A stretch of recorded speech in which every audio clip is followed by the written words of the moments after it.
Hey, it's me, Vicki Marie. Good morning, good afternoon, or good evening, wherever you are. I hope you're all well. I hope you're all here in Spain. It is just coming up to 20 past 1, so it's afternoon here. I've just finished classes. I had quite a few classes this morning. I was up at the crack of dawn this morning at 6:30. To the news, of course, finding out that we knew it was Samantha's phone. We're going to talk about Samantha Murphy today in this video. We knew when we looked at the video of the phone being found yesterday by the police over there in Australia in Ballarat.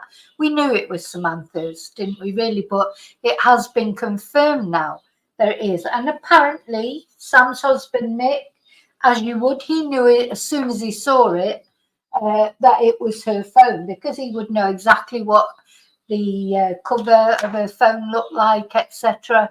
So I'm sure, and it's funny, it gives this sort of sense of euphoria almost, that they found her phone and that they've confirmed it's her phone.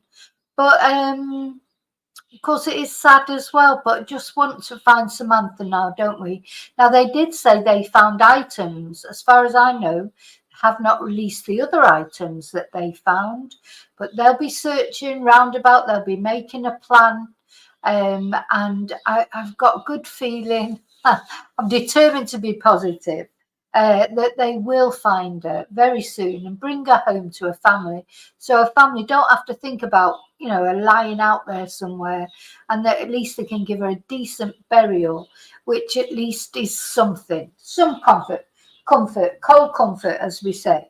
So I'm going to light the candle. It's become a tradition this now, isn't it? Every day I light a candle for someone,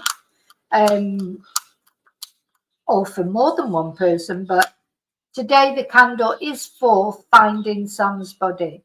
So this candle today is dedicated not only to Samantha, obviously, who is in a better place now, but also to her family and to the rescue teams, etc. And just hope sort of, spirit or God or Christ or whoever you believe in just shines a bit of a light to find Samantha's remains. Okay, so now I'm just going to say hello to everybody before I play the first video. Thank you for spending some time with me here. I really appreciate you, as you know. Today is Thursday, by the way, so don't forget it's Members Live tonight.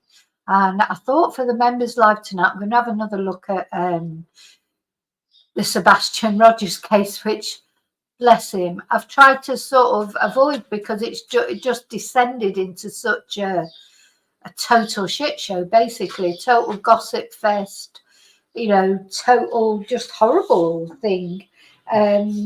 So I'm going to try and have a little look at what, if anything, has developed, things apart from gossip, and apart from just everybody slinging mud at each other. So in the members tonight, that's probably what we're going to be looking at. We'll be looking at other things as well. I haven't decided the exact format of it, but definitely we'll be looking at Sebastian Rogers' case. See if anything else comes out about Samantha's case, of course, as well, though it probably won't now until, night time. It's night time now, isn't it, in Australia? So it'll be tomorrow in Australia before probably we get any other news. I've still got like the some more information to tell you about Peter Folding. I may do that in the members tonight, or I may just put that on the members page. I haven't decided. Anyway, let me say hello to her. Gosh, my voice feels bad today. Hi, Chumba. Hi, Julie. Yes. Hi, Ali. Hi, David. Hi, Karen. Hi, Gillian. Hi, Katrine. Hi, Ninja Chihuahua, because you'll be going off to sleep now. Hi, Tina. Hi, Kelly.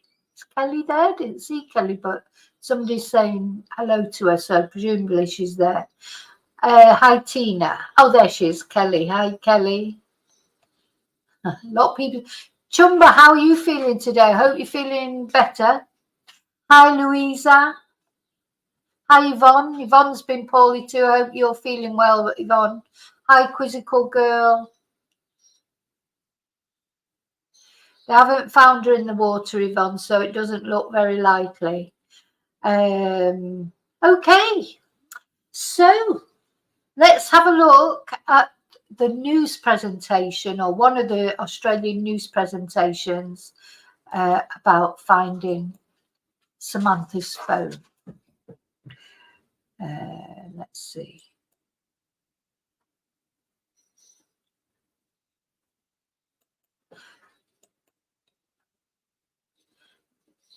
Yeah, closing in.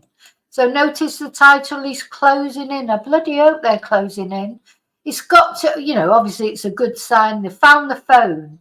Look how clear that phone, that picture of that phone is, with the cards in it, etc.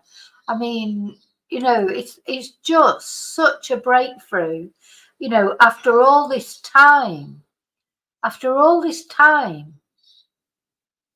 of no news, and then suddenly we've got this fantastic breakthrough. It was so nice. Well, even for us, it was just so nice. So a family must be happy. God, it's so weird to explain, isn't it? The euphoria about finding the phone, combined with the fact, of course, the sad fact, that Samantha's not coming back. Oh, Mick looks absolutely heartbroken on that photo. Gillian Lanturis has the latest. Samantha Murphy's husband says he knew instantly that this was his missing wife's phone. Mick was called after a police sniffer dog brought in from interstate discovered it in the mud beside a dam. Nearly 4 months after the 51-year-old mother went for a jog and never came home. This is the game changer for the investigation. The search took place at a property near Slaughterhouse Road, south of Buninyong. Of all the waterways. Slaughterhouse Road. I mean, what a horrible name for her. And normally, when I hear the Australian names for things, because a lot of their names come from the Aboriginal names, I suppose, and I think I normally think they're all so lovely and they all sound so nice. But Slaughterhouse Road is not one of them, is it? I mean, you can imagine, it makes sense. There obviously used to be, and maybe still is, a slaughterhouse at the end of it. But it just seems, it's just not nice, is it, in view of what this is about?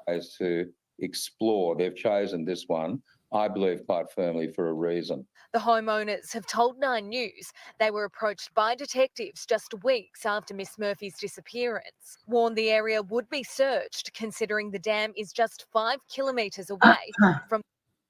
Yeah, so the owners of this dam, of the land where this dam is, they've been warned for a while, that they will be searching there eventually, because that is the mast, isn't it, where her phone last pinged. Oh God, and I was saying yesterday, and I really how I would have loved to be a fly on the wall when the police take Patrick in that interview room, put the phone down on the table in front of him and say, does this look familiar to you, Patrick? Do you know anything about this phone? And he realizes that he wasn't so clever as he thought he was, hiding the phone. I think he must have thrown it into that dam, mustn't he? He's thrown it in there, and then, of course, because the weather's been dry and there's not been much rain, sometimes rivers and dams water does take a long time to divulge its secrets, but it normally does eventually. From the phone tower that triggered her mobile's last ping. We'll work out where that phone has been, what else has been around it, and how many times it's been used right up until it went flat. The phone was inside a wallet that held identification cards.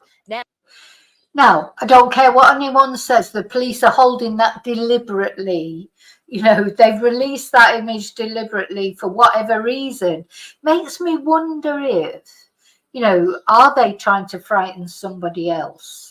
Because why are they so, they didn't have to show it like that. Do you know what I mean? Be so clearly showing it. And like some people have said, oh, would you take your credit cards with you and that on a jog? That to me, that's just a wallet that she keeps her phone in. And so she takes that with her probably wherever she took that with her wherever she went, you know, like you do. Reminds me a bit of my phone, not that my phone's an iPhone, but my, let me just put my picture on so you can see. Hang on.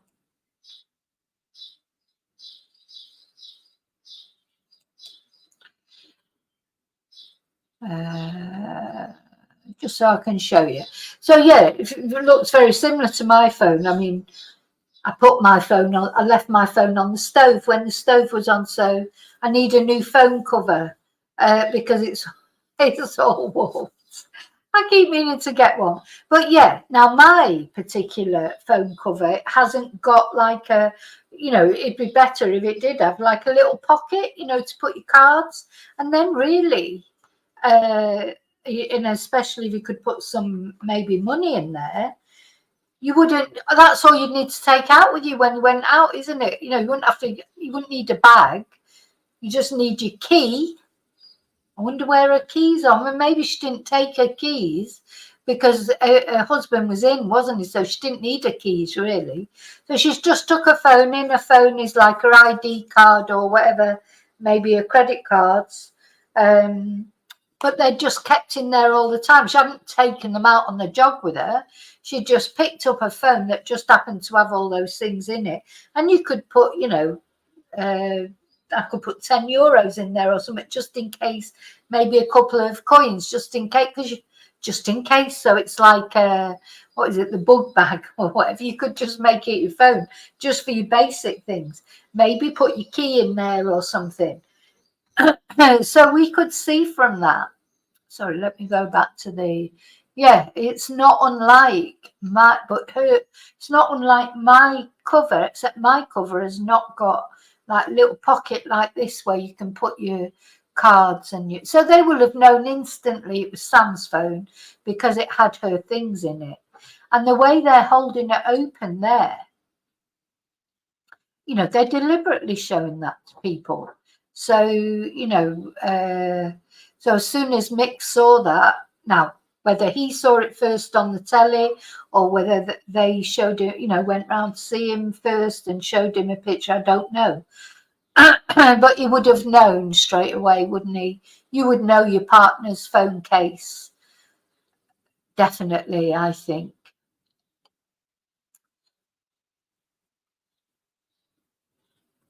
Oh, God, so Quizzical Girl says, there's a road near me called Murdering Creek Road. Oh, my God. Yeah. Yeah, very graphic names, aren't they? Anyway.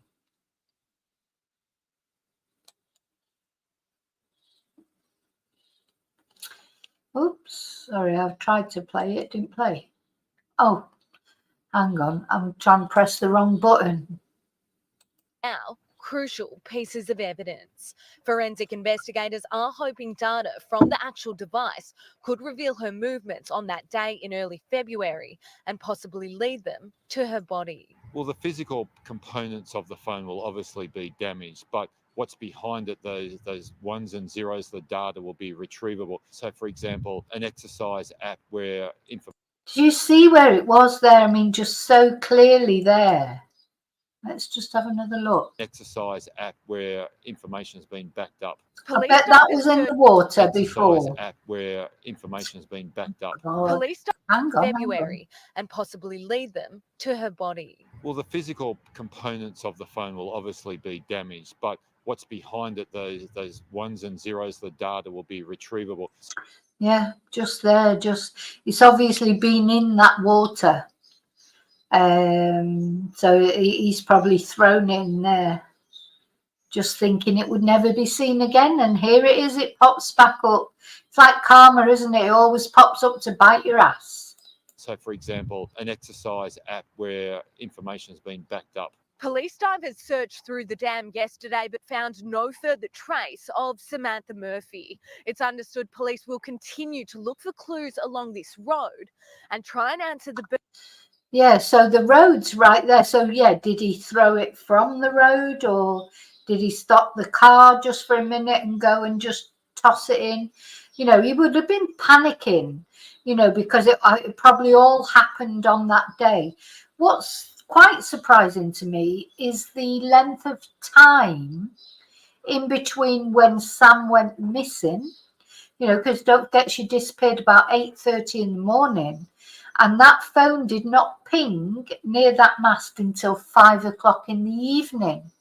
So what was happening in the meantime? You know, the police, when they spoke before, Shane, the police commissioner, he said they thought she was killed right there and then at Mount Clear, as soon as she arrived at Mount Clear.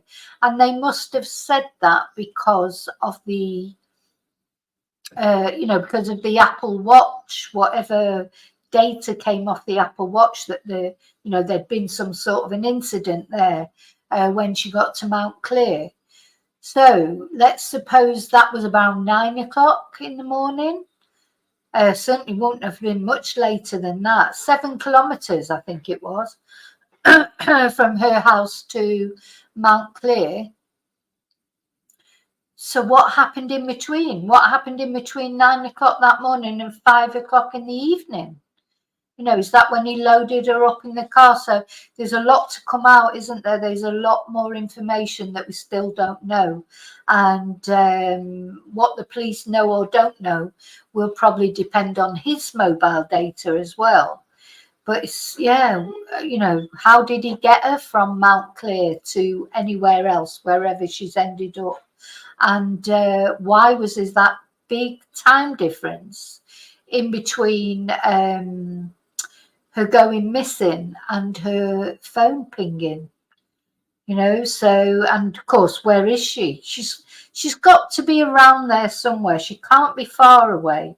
You can't have taken her, I don't think, too far.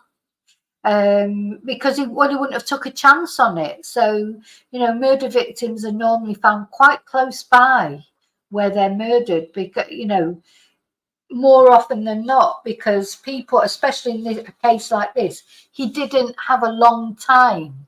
You know, it wasn't as if he had a couple of weeks to dispose of her or whatever.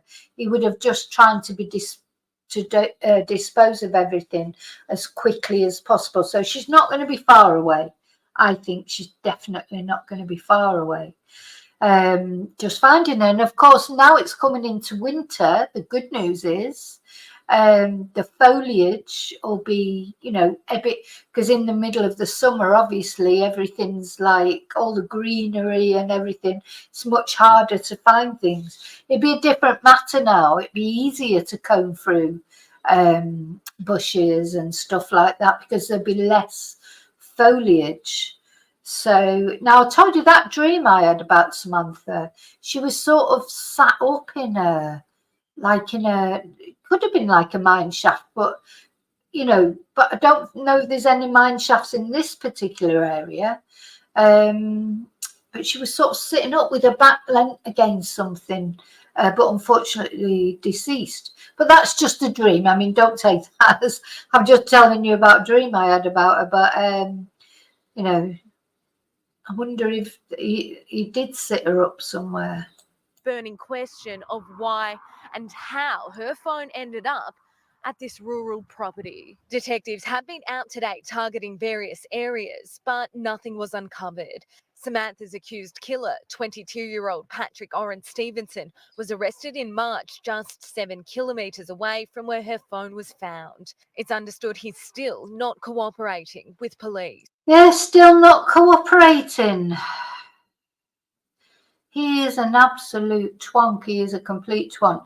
Anyway, hello, Sally. Hello, Joanne. And I hope I haven't missed anybody else coming in. God, you know, you look at a face like that, you know, you wouldn't think all the... He must have darkness in him to ever have ended up doing that. You know, he must have been thinking of doing it I mean, why was he even there? This is my question. Why was he there? Was he waiting? Well, was he waiting for Samantha maybe?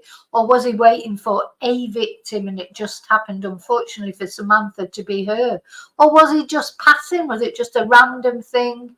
And he's seen her and he's took that opportunity because he's been thinking about doing something like this for a while. You know, every serial killer has to start somewhere. You know, he could have turned into a serial killer.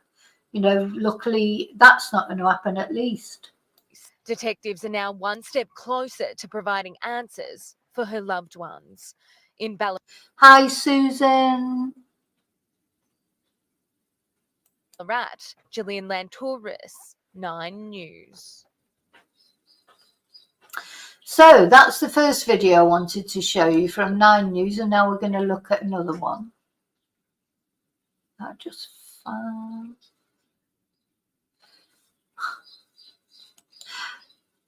Oh, I just have to find it. That's all. Was it this one? No. That one? No.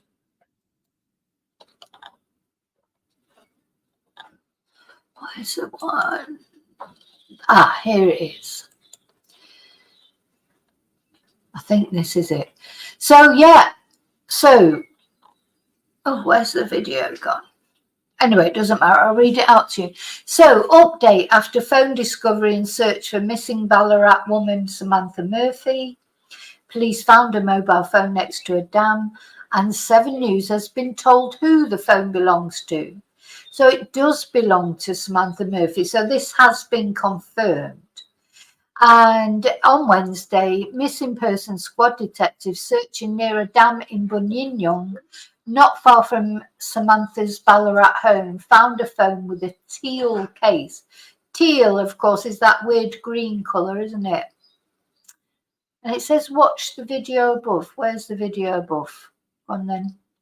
Go on, where's, is it here? No, anyway, it don't matter. We've seen the video of them finding the phone anyway. So after the discovery, police officers were seen hugging and patting the sniffer dog, and forensic testing of the phone and case is ongoing. So they haven't done a press conference yet.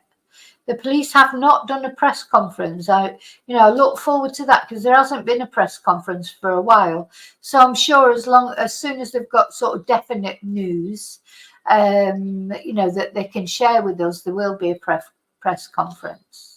So Samantha's husband confirmed to 7 News her credit card's license and iPhone were uncovered in mud at a dam. Now that's what they might mean by items. We're thinking that, but what they probably mean is the phone and the credit cards and the license. And sources have told 7 News the phone is a significant clue that could provide location data of her final movements should police be. I mean, it's colossal really to find the phone. It's a fundamental thing, isn't it? To find a phone. Another thing will be when they find the Apple Watch, though I think they've definitely already had data from something because of them being so convinced that she was killed in a targeted, deliberate attack. Suggests to me that the data from the Apple phone will have shown that she suffered some sort of attack or whatever, and then afterwards there was no heartbeat. It's not yet clear if police have managed to turn the device on or collect data from the SIM card. The search of the dam involved police divers and metal detectors, and aerial shots also showed an excavator ripping up chunks of dirt near to a road. Wonder if they think he may have buried her there then? Anyway, since February, police have regularly undertaken a range of inquiries and small-scale searches as part of the current investigation, police said on Wednesday. So, yeah, the thing is, they've been so quiet, the police, they've said nothing, nothing, nada, zilch. And then people start getting a bit sort of uncomfortable and thinking, oh, why aren't the police doing anything? But, of course, they have been. They have been searching. Small scale searches. They've just been discreetly searching, and finally something has come of it. So detectives zeroed in on nearby bushland south of Buninyong, about 18 kilometres from Samantha's home and 2 kilometres from where her phone was found. So there's more searches going on. Now, I presume they'll be searching the local area, or at least coordinating themselves to decide where to search next.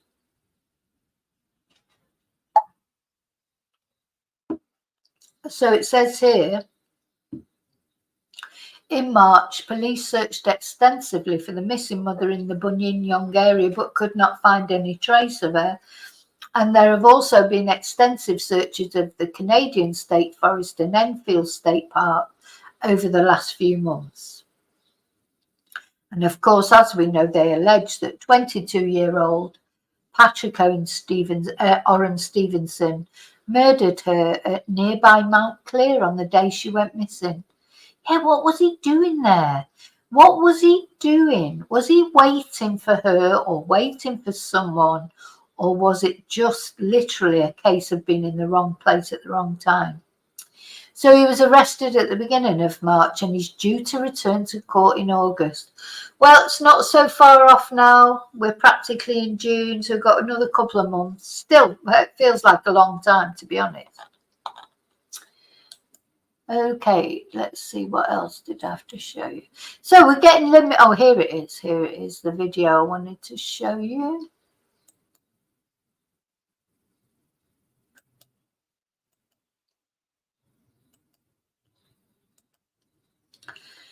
We've seen this video, but it's always good to see it again. Police have found a mobile phone after a targeted search of a Buninyong property in relation to the disappearance of Ballarat woman Samantha Murphy. Search crews uncovered a mud-soaked iPhone on the bank of a dam. The discovery is the most significant in the murder probe and search for the missing 51-year-old. Mrs. Murphy hasn't been seen since she set off on a run in the Canadian State Forest near Ballarat on the morning of February 4. It is not clear whether the phone belonged to Mrs. Murphy, but it is among several items. Well, it is clear now. It is definitely her phone. And we saw the little dog there. Let's go back.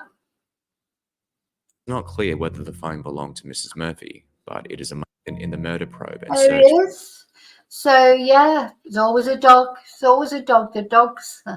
What would we do without dogs? It's just incredible. Anyway. For the missing 51-year-old. Mrs. Murphy hasn't been seen since she set off on a run in the Canadian State Forest near Ballarat on the morning of February 4. It is not clear whether the phone belonged to Mrs. Murphy, but it is among several items of interest discovered by the dam. The dam is about 5 kilometres south of where her phone last pinged a mobile phone tower at about 5 p.m. on the day she vanished. 22-year-old Patrick Stevenson was charged with the murder of Mrs. Murphy in March. Yeah. Oops, sorry, let me get rid of Trump. I don't really want to talk about Trump. Oh. Let's have a look. Hi, Pitero. Hey, hey. Hey.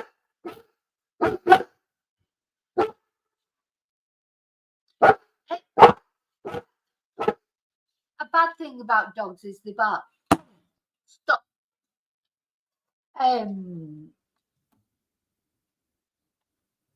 Yeah. Yeah, it could have been. It could have been Kelly, couldn't he? High, driving with someone. He could have been with somebody else. We still don't know for sure yet if he was on his own or if anybody else is involved. We just don't know. Just don't know so much. We still don't know. Right, hang on. What else have I got here? Just put some windows down. He's sort of, obviously it's so good, but it's so frustrating because we want to know everything now, don't we? We want to know, we just want Samantha to be found, and the thing is, it's brilliant, but it makes us a bit impatient now. Right, I've got another video to show you that I haven't showed you before.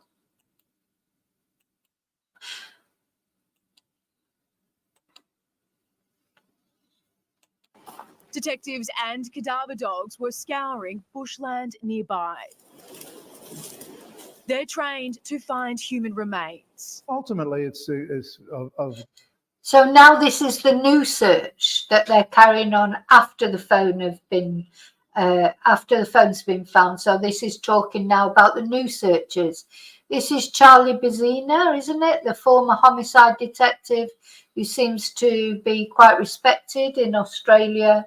He's having a little talk about it. great significance. Now, whether that has already come from data on that phone, it's interesting to note that it's a targeted search at that particular time. Ms. Murphy's husband, Mick, has confirmed to 7 News his wife's credit cards, licence and iPhone were uncovered in mud at this dam yesterday. The ideal situation is you could fire the phone up and someone would have her PIN and they'd be able to get in and see everything that's on the device. It's the crucial piece of evidence police had been hunting for.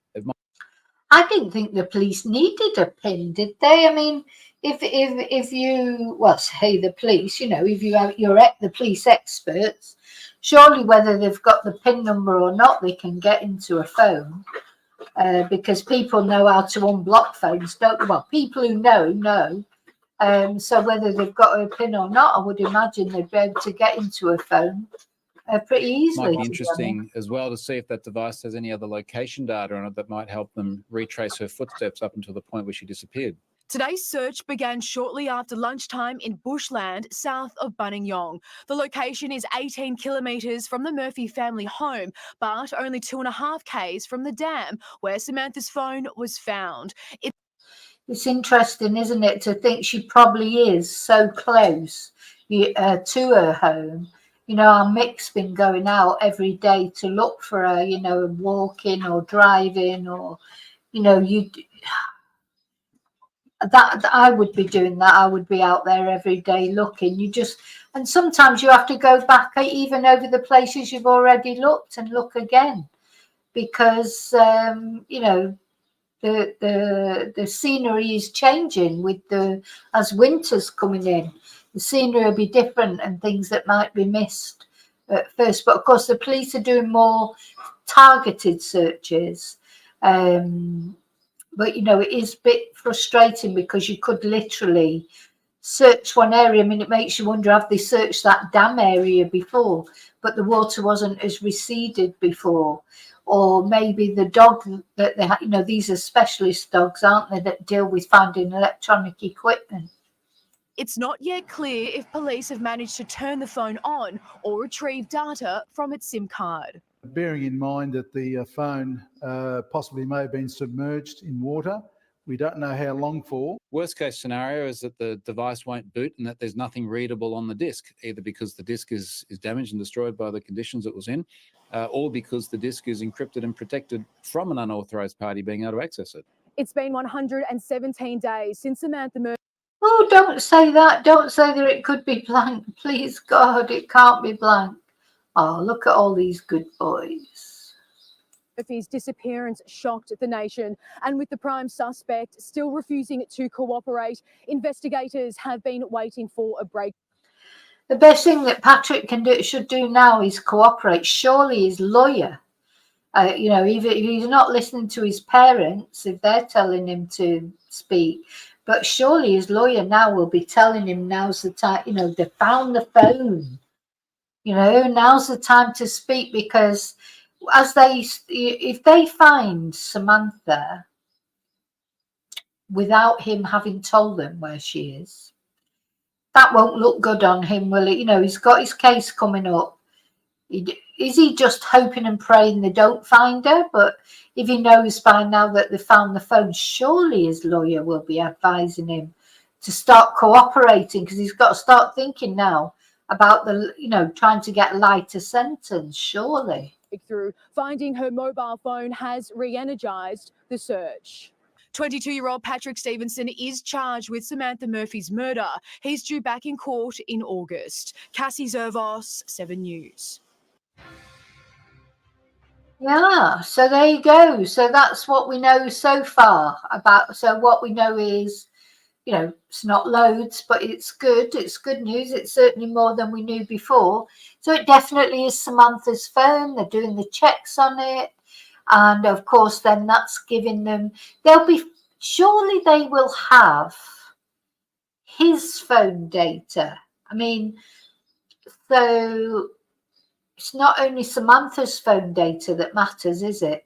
If they're following his phone data, the journey that he made that day, presuming that he took his mobile with him, of course, he may, how data savvy is he? Did he leave his phone at home when he took Samantha off to hide her somewhere and to dispose of these items?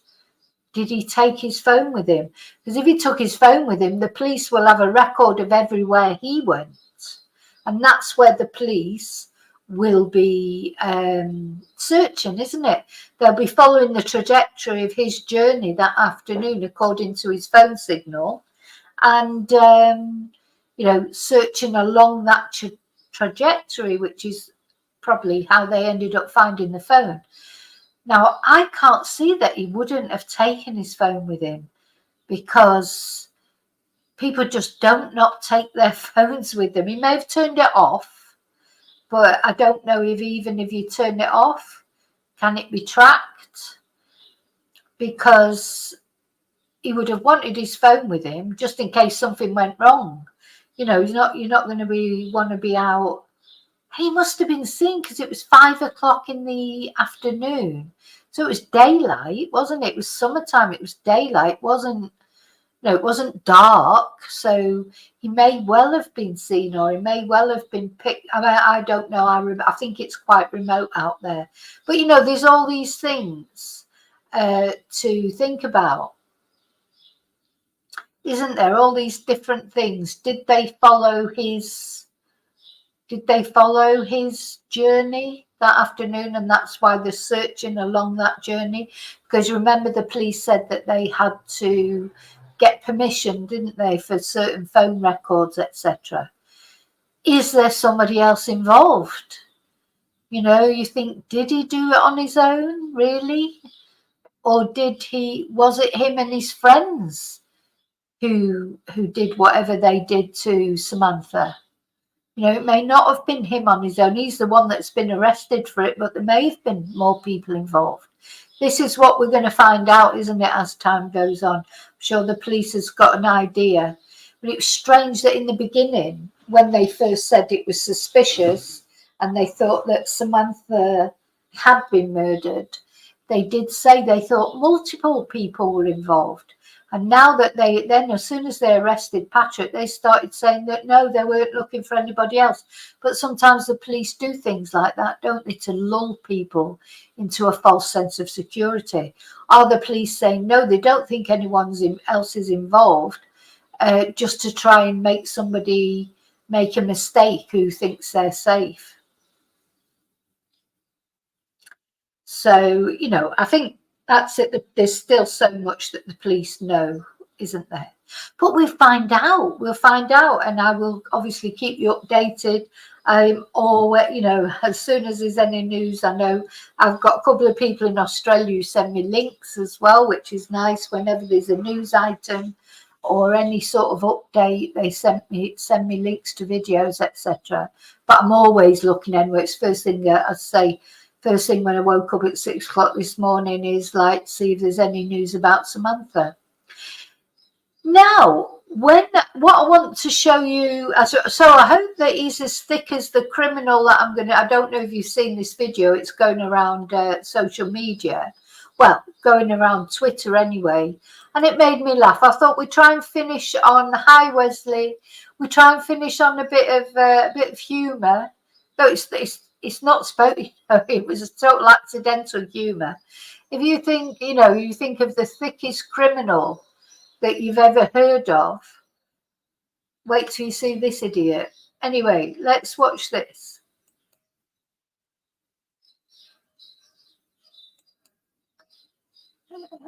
It's this one, yeah. So funny this. This will make you laugh. Not the sharpest tack in the box. You could definitely say that again.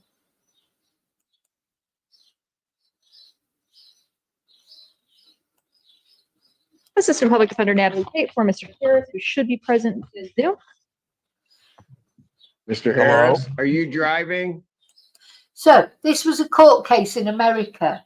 The guy in the bottom picture, so that's the judge, obviously, on the top right-hand side. The other lady that you'll see, that's this guy's solicitor, I think.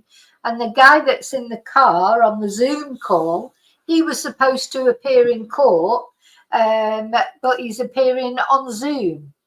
And he's in his car driving as he's talking to the judge. That's bad enough as it is, but wait till you hear what the court case was about. Actually, I'm pulling into my doctor's office, actually. So just give me 1 second. I'm parking right now.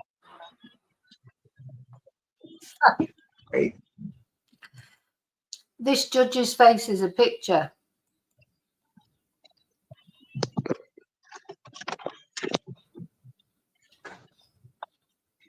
You stationary? I'm pulling in right now at this second. Yes, I am. All right. I think rule number 1 is when you're appearing in court as well, don't get arsey with the judge, is it? You know, this is the judge who's dealing with your case. You're the defendant, and he's getting arsey with the judge because the judge is saying to him, are you driving? He's driving, he's on a Zoom call, but it gets worse. The judge's face is a picture, and then the guy gets arsey with the judge. All right. What are we doing? Your Honor, we are respectfully requesting an adjournment in this matter, up possibly 2 to 4 weeks if the court would allow. So maybe I don't understand something. So she's asking for an adjournment, and this is where the judge realizes what the case is about, and listen to what he says. This is a driving while license suspended? That is correct, Your Honor. And he was just driving, and he didn't have a license. Now, I don't know what's funnier. The judge's face, which is completely deadpan, isn't it? Or the guy's face as if he only just seems to realise, oh, shit, yeah. The case is the fact that I've had my licence suspended and I've just been talking to the judge while I'm driving. Couldn't make it up, could you?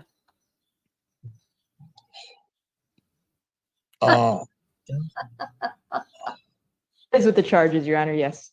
No, I'm looking at his Yes. record. He doesn't have a license. He's suspended and he's just driving. That is correct, Your Honor.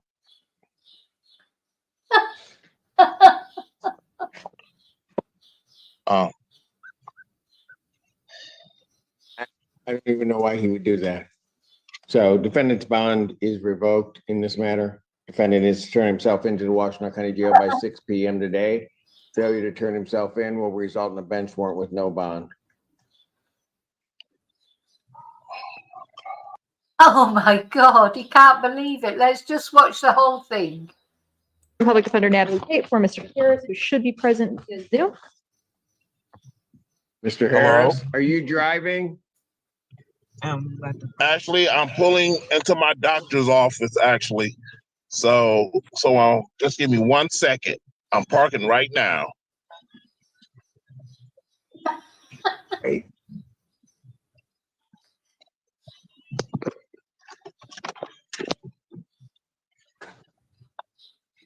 You stationary? I'm pulling in right now at this second. Yes, I am. All right. What are we doing? Your Honor, we are respectfully requesting an adjournment in this matter, up possibly 2 to 4 weeks if the court would allow. So maybe I don't understand something. This is a driving while license suspended, That is correct, Your Honor. and he was just driving, and he didn't have a license.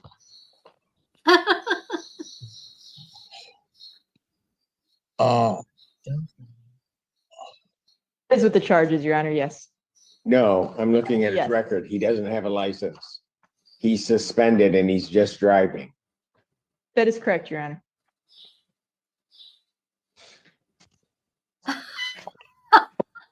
Um, I don't even know why he would do that. So defendant's bond is revoked in this matter. Defendant is turn himself into the Washington County Jail by 6 p.m. today. Failure to turn himself in will result in a bench warrant with no bond.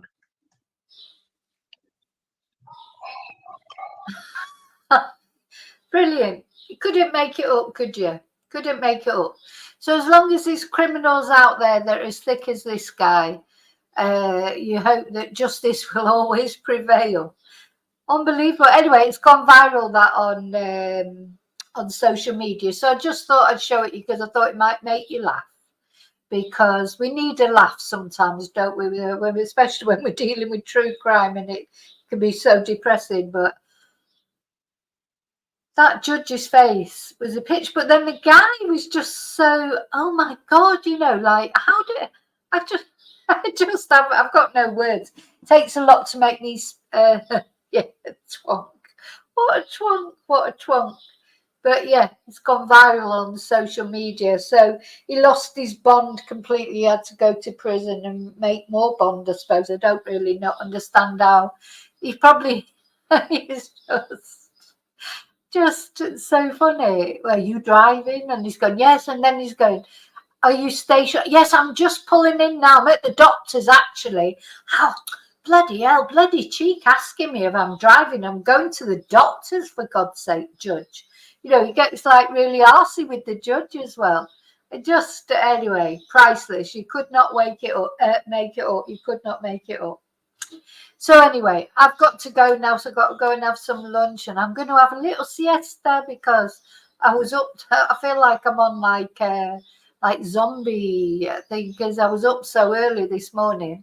But I will be back later for the members live. So you want to join in the live this evening? We'll be talking about Sebastian Rogers, definitely. If there's any news about Samantha, of course, we'll be talking about that. We may be talking about Peter Folding, but I'm a bit Peter Folding out, to be honest. So I doubt if I will talk about that tonight. But yes, we'll be having a chat, see what the latest, you know, I mean, poor Sebastian.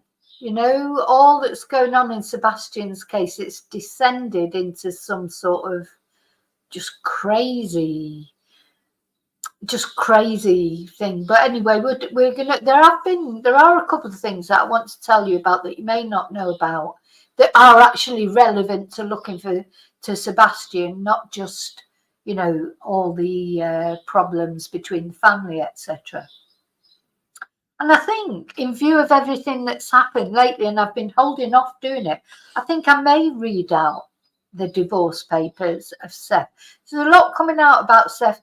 Do you know, I should always trust my instincts because I knew from the beginning Seth was not what he was making himself out to be. I do have a good instinct for people.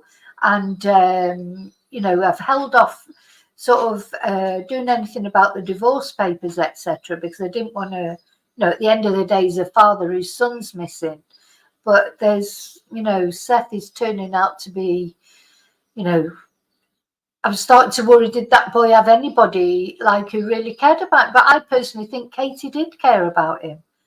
Anyway, we'll get into that tonight. We won't talk about that now. And I will see you later, as always. Until then, may your God go with you, and remember to live and love carefully and wisely. Okay? I'm going to put my little video back up again just to say goodbye. I'm going to have to make a goodbye video, aren't I? I've got my welcome to the stream video. I'm going to have to make a special goodbye video.